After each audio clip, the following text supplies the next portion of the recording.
Hi.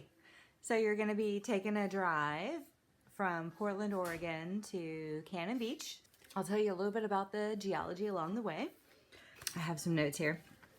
So, big picture. This is a very active geologic region, and it has been for a long time.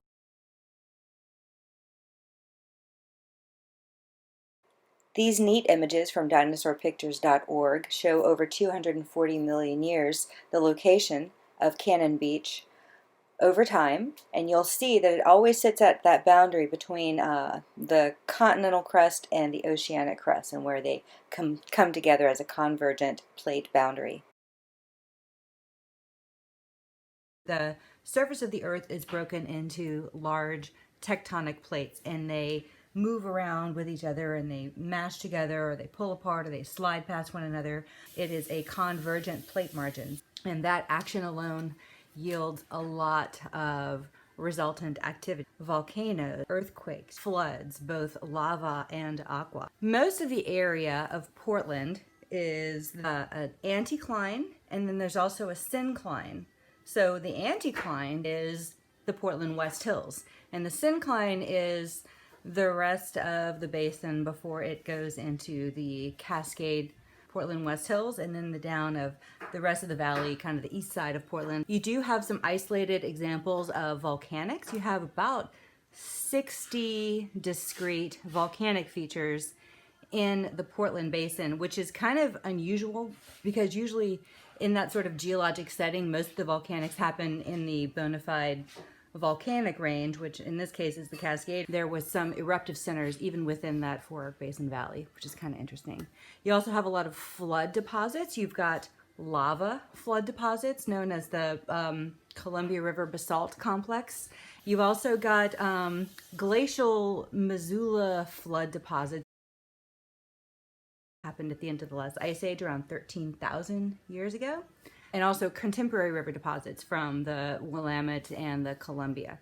Okay, so some of the lava deposits you'll see, like the boring lava closer to the Cascades, are between 2.5 and 50,000 years old, closer to the west side on the West Hills.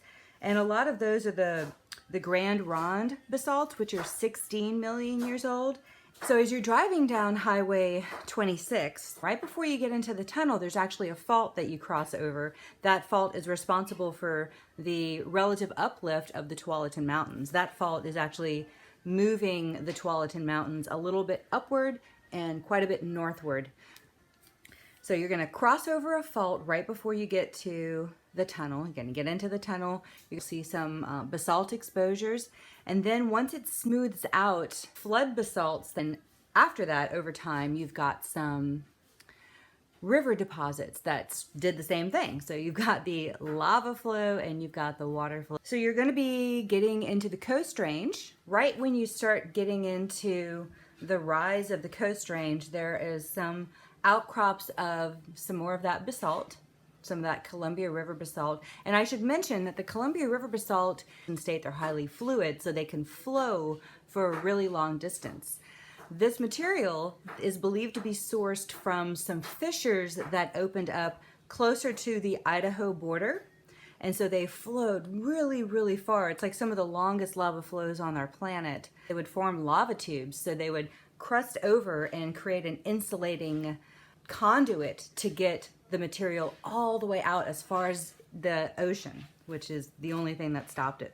But back to the Coast Range. Once you start rising up into the Coast Range, this is actually another large anticline. So the material that you're driving over, the whole Coast Range is a big bowed up bit of land. And so when you're driving through it, it has since eroded down. So what you're going to get is younger material as you're driving, and then you're going to get into some of this older material. What you're seeing are sediments from something called Tyee Formation, oceanic marine sediments that eroded from terrain that kind of got scraped. Remember the subduction zone. You've got the material that has subducted, but sometimes there's like a seamount, like my knuckles. You can imagine that it's like an underwater volcano or like a pile of oceanic sediments, and it'll get scraped off onto this overlying layer, and it's called accreted terrain.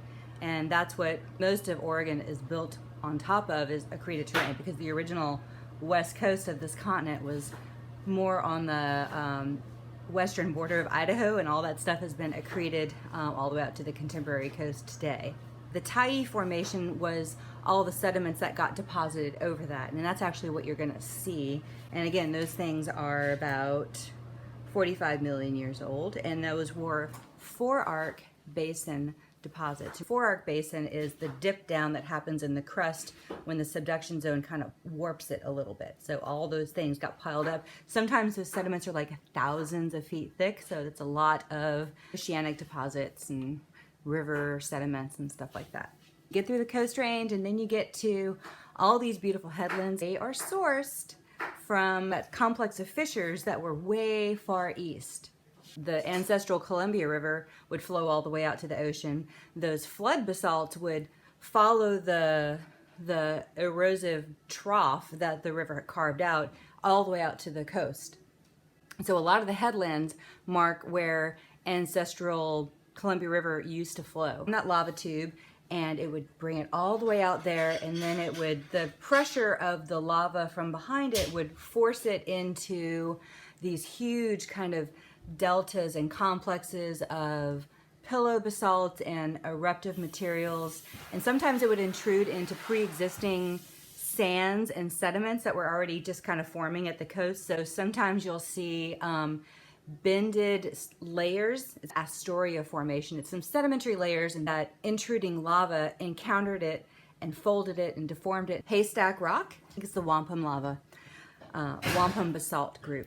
A lava tube that went all the way out to the coast, and it's actually punched through. So it kind of made its own volcano, sourced from fissures out east, lava tubed all the way out to the coast, and punched through a lava tube to make its own like secondary volcano, which is amazing. Haystack is the remnants of that craziness. I hope you like it. Hope it enriches your experience when you take that drive and enjoy the coast. Geology rocks!